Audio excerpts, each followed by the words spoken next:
Dengan kepolisiannya, Pak. Baru saja pernyataan terkini disampaikan oleh Wali Kota Bekasi, Tri Adianto, tadi menyatakan bahwa seluruh korban dipastikan mendapatkan perawatan yang sebaik-baiknya.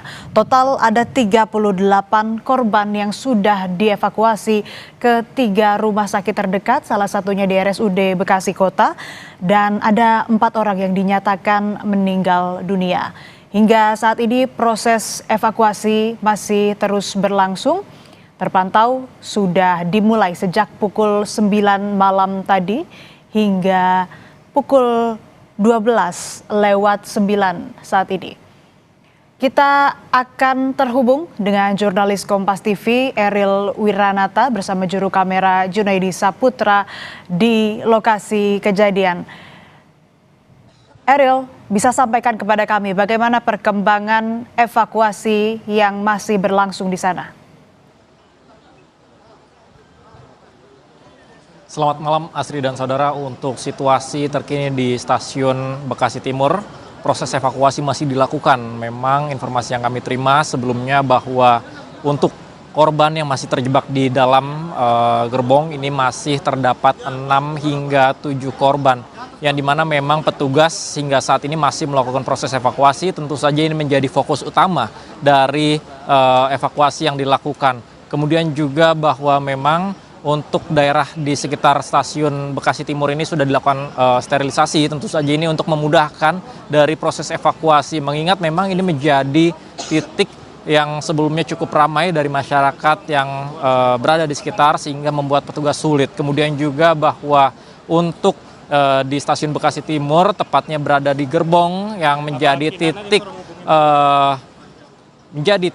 tabrakan ataupun kecelakaan kereta yang berada di stasiun Bekasi Timur ini masih dilakukan proses evakuasi dari petugas karena memang masih terdapat 6 hingga 7 korban yang berada di dalam. Selain itu juga informasi yang kami terima dari pihak KAI bahwa untuk korban yang sudah dievakuasi ini sebanyak 38 korban ini sudah dibawa ke rumah sakit terdekat. Di antaranya rumah sakit tersebut adalah mulai dari RSUD, kemudian juga ada RS Bella hingga RS Primaya. Dan selain itu juga bahwa data tercatat terakhir ini terdapat 3 korban meninggal dunia. Asri.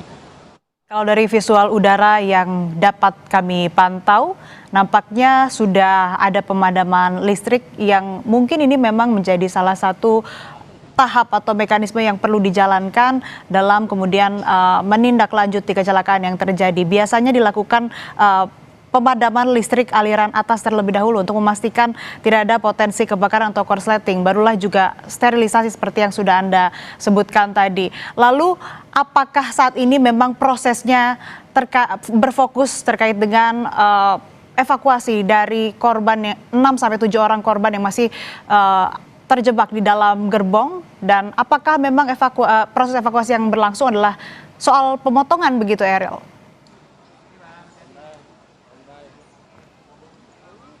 Eril, bisa mendengar suara saya di studio?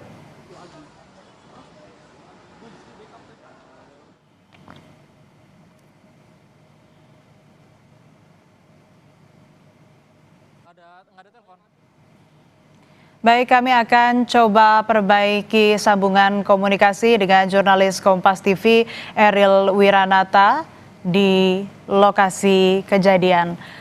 Saudara, kecelakaan kereta yang melibatkan kereta listrik dengan kereta api Argo Anggrek berawal saat sebuah taksi mogok di perlintasan kereta di Bekasi Timur. Akibat taksi yang mogok di perlintasan kereta listrik harus berhenti menunggu hingga taksi tersebut bisa jalan.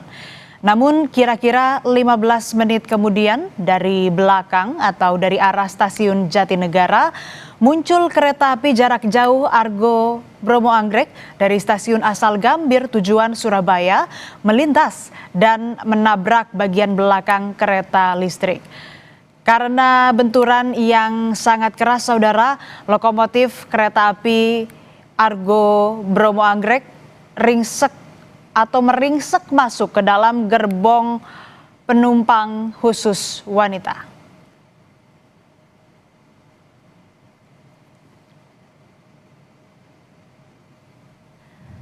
Kami akan kembali menghubungi jurnalis Kompas TV Eril Wiranata. Eril, sudah dapat mendengar suara saya dengan jelas? Ya, Astri, sudah terdengar jelas, Astri.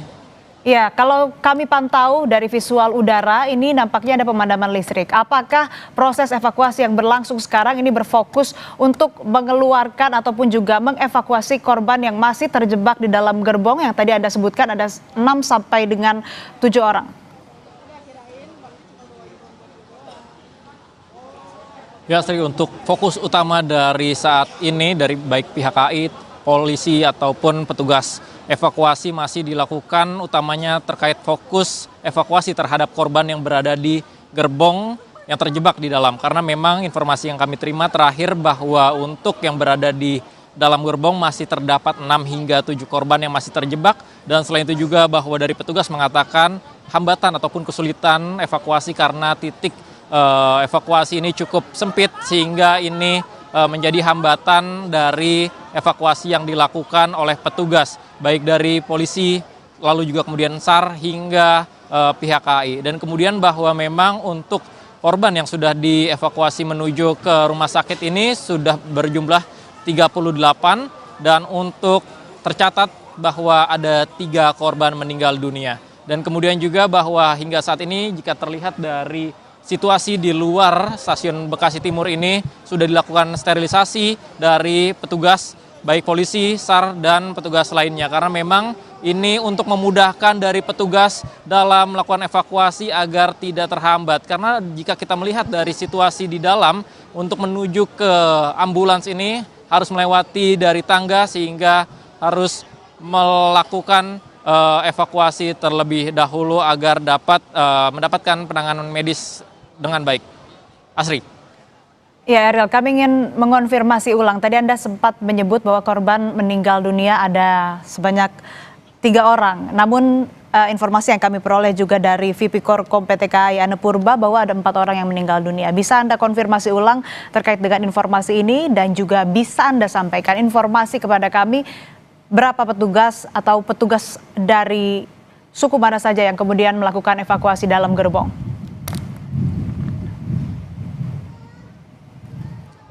Ya, Sri dan saudara, sebelumnya dari pihak KAI, yakni adalah Leza Arlan, mengklarifikasi bahwa sementara data tercatat bahwa ada 3 korban meninggal dunia. Yang sebelumnya memang dari pihak KAI, Anda mengatakan 4, namun diklarifikasi oleh pihak KAI Leza Arlan bahwa sementara informasi yang kami terima hingga saat ini tercatat 3 korban meninggal dunia. Dan selain itu juga bahwa proses yang dilakukan hingga saat ini masih dilakukan dengan proses berfokus pada gerbong wanita yang dimana memang terdapat 6 hingga 7 korban yang terjebak di dalam, yang dimana memang jika kita melihat hingga saat ini baik petugas dari polisi kemudian juga TNI, PMI dan petugas SAR masih melakukan evakuasi karena memang jika kita melihat untuk titik lokasi saat ini cukup sulit jika terlalu banyak dari masyarakat sehingga saat ini situasi masih dilakukan sterilisasi agar petugas dapat memudahkan dalam proses evakuasi.